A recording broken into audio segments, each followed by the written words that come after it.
بسم اللہ الرحمن الرحیم۔ یہ پہلا سوال ہے، کبھی کبھی شیطان دل میں کفر یا وسوسے ڈال دیتا ہے، اس سے ایمان میں کوئی فرق تو نہیں پڑتا؟ ان الحمد للہ والصلاۃ والسلام علی رسول اللہ وبعد۔ اس طرح کے وسوسے آنا یہ بھی ایک ایمان کی نشانی ہے۔ نبی علیہ الصلوۃ والسلام کا فرمان ہے، جس وقت اچھے اور برے کام کا تمیز ختم ہو جائے، جو تمہاری کیفیت اچھے کام کرنے کے بعد ہو، برے کام اچھے کام کے وقت بھی وہی ہو، اس کا مطلب یہ ہے کہ اب ایمان ختم ہو گئی ہے۔ جس وقت تمہارے خیال میں وسوسے ہیں کہ یار میں نے یہ کام کیا، کہیں اس سے میں منافق تو نہیں ہو گیا، کہیں اس سے میں کافر تو نہیں بن گیا، کہیں میں اسلام سے خارج نہیں ہو گیا، یہ وسوسے اس بات کی دلیل ہے کہ ایمان موجود ہے۔ اللہ تعالیٰ ہم سب کو گناہوں سے بچائے اور ایمان کی سلامتی نصیب فرمائے۔ سنا ہے کہ حضرت علی کا قول ہے کہ کفر کا نظام تو چل سکتا ہے لیکن ظلم کا نظام نہیں چل سکتا۔ کئی ایک اسلاف کا یہ قول ہے، کئی ایک اسلاف کا۔ شیخ الاسلام امام ابن تیمیہ نے بھی اس طرح کے اقوال نقل کیے ہیں کہ زمین کی پشت پر جہاں عدل و انصاف ہوتا ہے، اگرچہ اس کو قائم کرنے والے کافر ہی کیوں نہ ہوں، اللہ تعالیٰ کی امداد ہوتی ہے، لیکن اگر کہیں ظلم ہو تو اللہ کی امداد اٹھ جاتی ہے۔ یہ اسلاف کے اقوال ہیں۔ حدیث یہ سیدنا علی کے حوالے سے جو قول ہے یہ میرے علم میں نہیں ہے، لیکن اسلاف سے اس طرح کے اقوال موجود ہیں، ملتے ہیں۔ حالت حیض میں بیوی کے ساتھ ہم بستری کرنے سے توبہ کے بعد کیا اس کا کفارہ بھی ہے، اور وہ کفارہ کیا ہے؟ پہلی بات یہ ہے کہ عورت کے مہینے کے اندر جو مخصوص دن ہیں وہ 3، 5، 7 ہوتے ہیں۔ آدمی کو تھوڑا سا احتیاط کرنا چاہیے، اور ان دنوں سے علاوہ ایام ہیں ان کو آپ کافی سمجھیں، لیکن اس کے باوجود بھی اگر ان دنوں میں کوئی بندہ بیوی کے ساتھ ملاپ کر لیتا ہے اور وہ ملاپ اس کے ایام کے ابتدائی ایام میں تھے تو اسے 1 دینار صدقہ دینا ہوگا، اور آخری ایام تھے تو پھر اس کو آدھا دینار دینا ہوگا۔ حدیث سے یہ کفارہ موجود ہے، ملتا ہے۔ اب 1 دینار کتنے کا ہوتا ہے، آدھا دینار کتنے کا ہے، یہ آپ اکیلے بیٹھ کے حساب لگا لیں، لیکن جب اہل علم نے حساب لگایا ہے تو تقریباً یہ 15-20 ہزار کی کہانی بنتی ہے۔ دوسرے لفظوں میں 1 بکرا وغیرہ آپ کو صدقہ کرنا ہوگا۔ جب کریں گے تو آئندہ سوچ کے چلیں گے۔ سوال یہ ہے کہ 10 محرم کا روزہ موسیٰ علیہ السلام کی شریعت میں ہے، ہم اس کو اہمیت کیوں دیتے ہیں؟ دیکھیں، ہم 10 محرم کے روزے کو اہمیت اس لیے نہیں دیتے کہ موسیٰ علیہ السلام کی شریعت میں یہ روزہ تھا۔ ہم اس کو اہمیت اس لیے دیتے ہیں کہ نبی علیہ السلام نے یہ روزہ رکھا بھی ہے اور امت کو حکم بھی دیا ہے۔ ہمارے لیے نبی علیہ السلام کے فرامین یہ حجت ہیں، وہی شریعت ہے۔ سابقہ شریعتوں میں سے کسی شریعت سے نبی علیہ السلام کا کوئی قول یا فعل یا عمل ٹکرائے یا موافقت کرے، ہم نے خالی یہ دیکھنا ہے کہ نبی علیہ السلام کا فرمان کیا ہے۔ ہمارے لیے جو شریعت ہے وہ کائنات کے امام محمد رسول اللہ کی ہے۔ ورنہ آپ دیکھیں، حج اس میں ہم صفا مروہ کی صحیح کرتے ہیں، اور اس کی نسبت سیدہ حاجرہ علیہ السلام کی ہے۔ ہم مینا کے میدان میں رمی کرتے ہیں، جمرات کو پتھر مارتے ہیں، جبکہ نسبت ابراہیم علیہ السلام کی طرف ہے۔ لیکن ہم یہ نہیں جانتے، ہمیں تو یہ حکم ہے کہ نبی علیہ السلام کی سنت کے مطابق زندگی گزارنی ہے۔ آپ نے فرما دیا، ہمارے لیے وہ حجت ہے، ہمارے لیے سابقہ شریعتیں جو ہیں وہ حجت نہیں ہیں۔ سیدہ خدیجہ کا جب نبی علیہ السلام سے نکاح ہوا تو وہ اپنے ساتھ پہلے خاوند سے 3 بیٹیاں ساتھ لائی تھی، اور ایک بیٹی نبی علیہ السلام سے پیدا ہوئی سیدہ فاطمہ رضی اللہ تعالیٰ عنہ۔ اہل تشیع کی کسی معتبر کتاب سے یہ بات صحیح ہے؟ وضاحت فرمائیں۔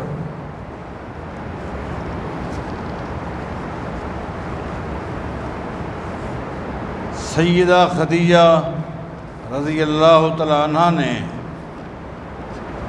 3 نکاح کیے تھے۔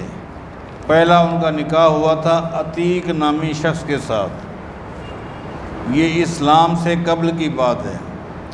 دور جاہلیت میں سیدہ خدیجہ رضی اللہ تعالیٰ عنہ کا پہلا نکاح عتیق کے ساتھ ہوا تھا، اور اس سے ایک بیٹی پیدا ہوئی تھی، اس کا نام ہندہ تھا۔ اس کے بعد سیدہ خدیجہ رضی اللہ تعالیٰ عنہ کا دوسرا نکاح ابو حالہ کے ساتھ ہوا تھا۔ ابو حالہ سے 2 بچے پیدا ہوئے تھے، ایک لڑکی ایک لڑکا۔ جو لڑکا تھا اس کا نام ہند تھا، جو لڑکی تھی اس کا نام حالہ تھا۔ اس کے بعد نبی علیہ السلام سے نکاح ہوا، اور اس اعلان نبوت سے پہلے نبی علیہ السلام سے جب نکاح ہوا تو ایک بیٹا پیدا ہوا، 3 بیٹیاں پیدا ہوئیں۔ بیٹے کا نام قاسم ہے، اسی کی طرف نبی علیہ السلام کی کنیت ہے ابو القاسم۔ ایک بیٹا تھا، اس کا نام قاسم تھا، 3 بیٹیاں تھیں، ایک کا نام زینب، ایک کا نام رقیہ، ایک کا نام ام کلثوم۔ اس کے بعد اعلان نبوت کے بعد 2 بیٹے پیدا ہوئے سیدہ خدیجہ کے ہاں، 2 بیٹے پیدا ہوئے، ایک طیب ایک طاہر، اور ایک بیٹی پیدا ہوئی فاطمہ۔ اور یہ ایک ایسی حقیقت ہے جس کا کوئی بھی انکار نہیں کر سکتا۔ باقی جہاں تک یہ پوچھا گیا کہ اہل تشیع کی کسی معتبر کتاب سے اس کو ثابت کیا جائے، تو اہل تشیع کی ایک کتاب ہے، اس کا نام ہے فروع کافی۔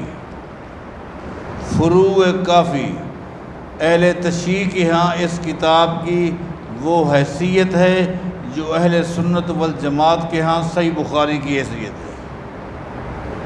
جو ہمارے ہاں صحیح بخاری کا مقام ہے، اہل تشیع کے ہاں اصول کافی کا وہی مقام ہے۔ محمد بن یعقوب کی یہ لکھی ہوئی کتاب ہے۔ اس نے اپنی کتاب میں واضح طور پر کہا ہے کہ سیدہ خدیجہ رضی اللہ تعالیٰ عنہ نبی علیہ السلام کے جب نکاح میں آئی تو اعلان نبوت سے پہلے ایک بیٹا پیدا ہوا جس کا نام قاسم تھا، 3 بیٹیاں پیدا ہوئیں، ایک کا نام زینب، ایک کا نام رقیہ، ایک کا نام ام کلثوم۔ اعلان نبوت کے بعد 2 بیٹے پیدا ہوئے، ایک طیب ہے، ایک طاہر ہے، اور ایک بیٹی پیدا ہوئی، وہ فاطمہ ہے۔ ویسے بھی اگر آپ قرآن کریم پر غور کریں گے تو آپ کو پتہ چلے گا کہ نبی علیہ السلام کی ایک بیٹی نہیں تھی بلکہ بیٹیاں زیادہ تھیں۔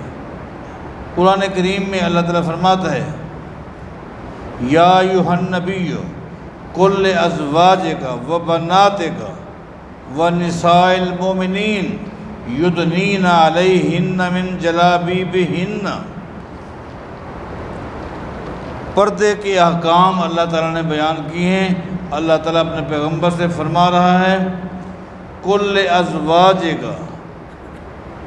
قل لازواجک، آپ اپنی تمام بیویوں سے کہہ دیں، وبناتک، اپنی تمام بیٹیوں سے کہہ دیں، ونساء المؤمنین، ایمان والوں کی عورتوں سے بھی آپ کہہ دیں کہ وہ پردہ کیا کریں۔ اب یہاں اللہ تعالیٰ فرماتا ہے وبناتک، بنات جو ہے یہ جمع ہے بنت کی۔ عربی میں 3 چیزیں ہوتی ہیں، ایک کو واحد بولتے ہیں، 2 کو تثنیہ بولتے ہیں، اور عربی میں جمع کی ابتدا 3 سے ہوتی ہے۔ اردو میں جمع کی ابتدا 2 سے ہوتی ہے، جبکہ عربی میں جمع کی ابتدا ہی 3 سے ہوتی ہے۔ تو یہاں بنات ہے، بنتن 1، بنتان 2، بنات 3 جمع۔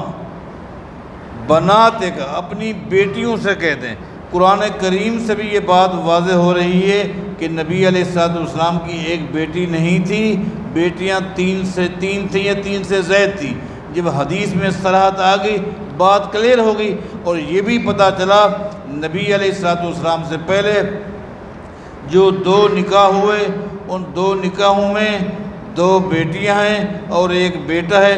ان کے نام بھی بڑے واضح طور پر ہیں۔ ان میں سے کسی بیٹی جو ہے اس کا نام جو ہے وہ کیا کہتے ہیں، ہندہ ہے، نہ زینب ہے، نہ رقیہ ہے، نہ ام کلثوم ہے۔ لہٰذا وہ معتبر کتاب، اس کا حوالہ بھی آپ نے ذہن نشین کر لیا۔ نبی علیہ الصلوۃ والسلام کی 4 بیٹیاں تھیں اور سیدہ خدیجہ صحیح تھیں، اور اہل تشیع کی انتہائی مستند اور معتبر بلکہ سب سے وزنی کتاب کا میں نے آپ کو حوالہ دیا ہے، آپ یاد رکھیں۔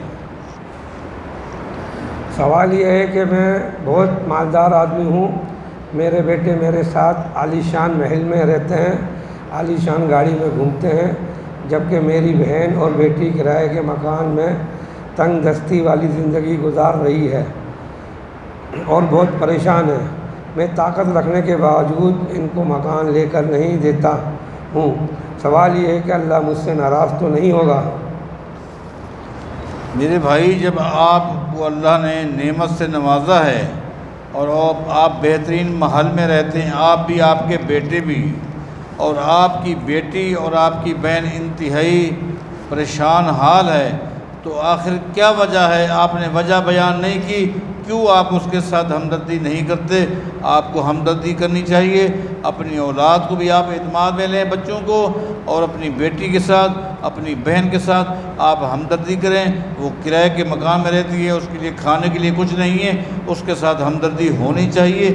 کیا عذر ہے اس کا آپ نے ذکر نہیں کیا کہ جس کی وجہ سے آپ تعاون نہیں کر سکتے؟ امام بخاری رحمۃ اللہ علیہ نے اپنی کتاب میں باب باندھا ہے ابراہیم علیہ السلام کے 3 جھوٹ۔ وضاحت فرمائیں، کیا ایک نبی اور رسول جھوٹ بول سکتا ہے؟ دیکھیں، ایک بات ہوتی ہے لغوی اور ہوتی ہے ایک اصطلاحی۔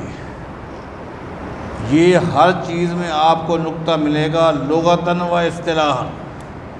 جب آپ عربی کے ساتھ ذرا قریب ہو جائیں گے تو آپ کو پتہ چلے گا کہ لغوی اعتبار کیا ہے اور اصطلاحی اعتبار کیا ہے۔ تو یہ جو بات ابراہیم علیہ الصلوۃ والسلام نے کہی ہے، یہ بظاہر یوں لگتا تھا کہ یہ جھوٹ ہے، جبکہ حقیقت میں جھوٹ نہیں۔ یہ ہے لغوی اور اصطلاحی کی جمع، کہ ظاہری طور پر لگتا تھا کہ جھوٹ ہے، حالانکہ جھوٹ نہیں۔ ابراہیم علیہ الصلوۃ والسلام نے نہیں کہا، ابراہیم علیہ السلام نے کہا میں تو بیمار ہوں۔ یہ بظاہر چونکہ بیماری نہیں تھی، لگتا ہے کہ جھوٹ ہے، لیکن جبکہ حقیقت یہ جھوٹ اس لیے نہیں ہے کہ یہ مرض عقیدے کی تھی، مرض عقیدے کی تھی، کہ اگر میں بھی بتوں کے سامنے جاتا ہوں یہ تو مرض ہے، اس لیے کہا انی سقیم۔ جو عربی سے واقف ہیں وہ جانتے ہیں کہ زہری بیماری جو ہوتی ہے اس کو مرض بولتے ہیں، اندرونی جو بیماری ہوتی ہے اس کو سقم بولتے ہیں۔ ابراہیم علیہ السلام نے یہ نہیں کہا انی مریض، میں بیمار ہوں، بلکہ فرمایا کہ انی سقیم، میں سقیم ہو جاؤں گا۔